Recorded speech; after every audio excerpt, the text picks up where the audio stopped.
Hi, my name is Paulo from Paperbacks Only, and we are going to review here a Sven Hassel novel, that is in Portuguese. It's called Destruam Paris. In English, the name of the novel is Liquidate Paris, and basically it's seven book of his series. I believe there are 14 novels. I after reading this book, and this is not a glorification of war. Supposedly, this is a memoir of some sort of our main protagonist, this guy here, who fought in the World War II, basically in the Penal Legion. But there have been some scholars that say that is not true. He was indeed in the war, but not in the way he portrays them, not in all of those stories. Basically, I have not read all of his novels. I read, this is the third book, but I have all of them, and I know they go from the Eastern Front to the Western Front to the right from the beginning to the end. So probably this is not the most accurate memoirs, but it's they are good books. They give us a perspective, like Kessler, English writer, who also wrote from SS Waffen. It gives a perspective of people that were fighting in the war, but they didn't care about Hitler's ideologies, and basically that's it. Most people didn't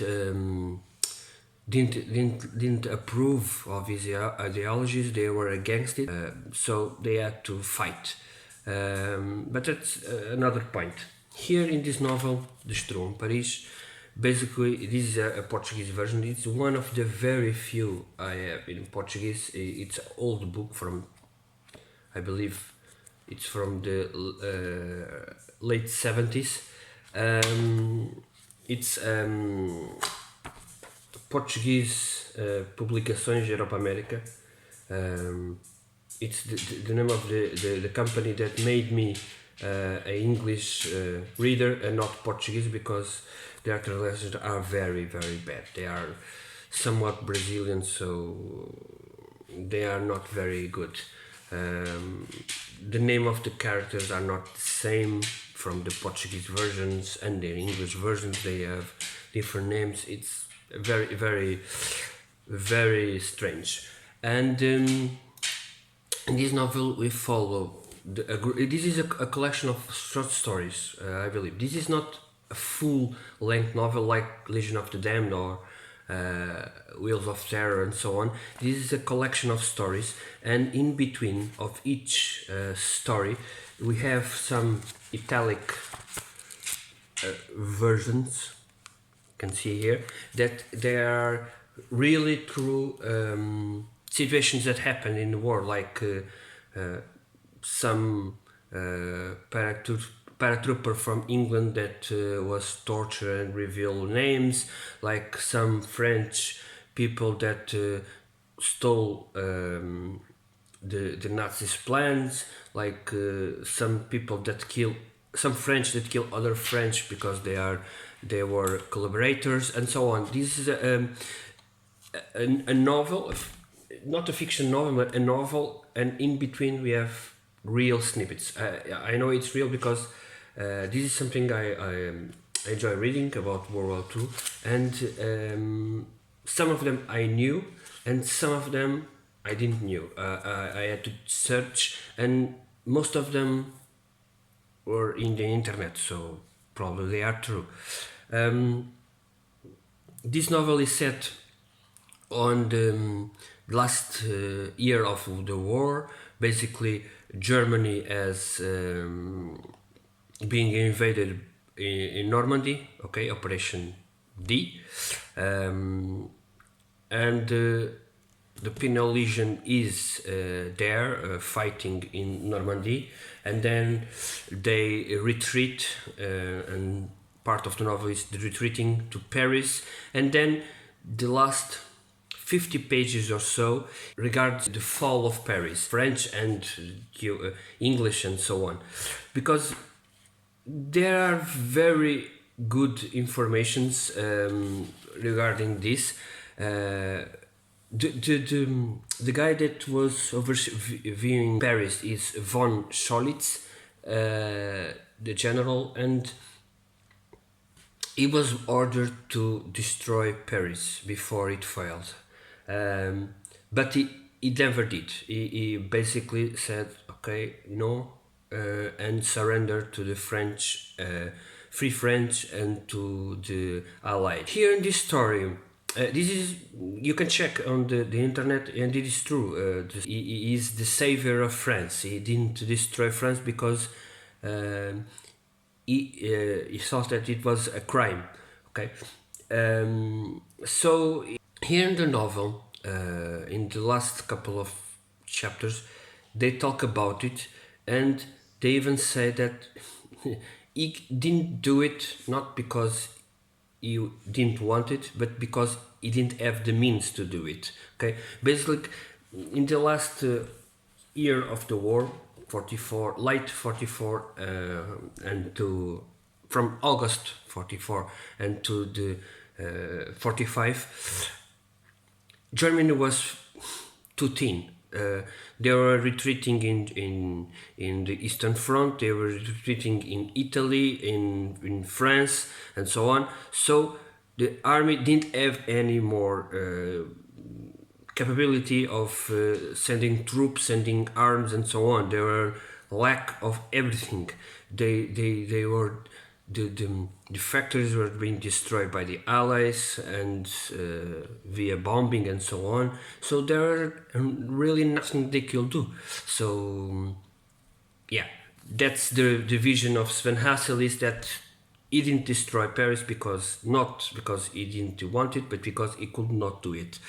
It's a nice perspective, of course, but in the war, it is known that Wehrmacht, the armed forces of the Hitler, were not political, okay, overly political, and some Germans still had the mentality of the Prussians, the honor and so on. Okay, not all Germans are bad because they fought in a war. Not all Germans were in favor of Hitler. So there's that. This is something that Sven Hassel talks a bit, and then we have the story. The story is very brutal. Depiction of people dying, how they die, flamethrowers, machine guns, and so on. It's very brutal, but this is not the best book of Sven Hassel. Maybe it's the translation. This is very raw, very crude, very. This is war, okay? Not glorifying war, but war. And then there are some comic elements to the stories that are very interesting. In a moment, they were outside Paris in a village. They were just eating, and then some scouts from USA appeared. They told them, "Okay, come on," and they all eat together, talking about the pig from Odin. This is a comic relief that goes for 50 pages ago. That this is a very good novel. It reads very fast. Repetitive, the way he tells the actions. Okay, so he throws some grenades and they were torn to pieces and so on, and it's very crude. I don't see anyone reading this novel and saying, okay, it's cool, I wish I could fight on the war. No, because this is very crude. It's okay, you're gonna die. Okay, they talk about losing in every battle some elements. They talk about making surgeries on the field. They talk about.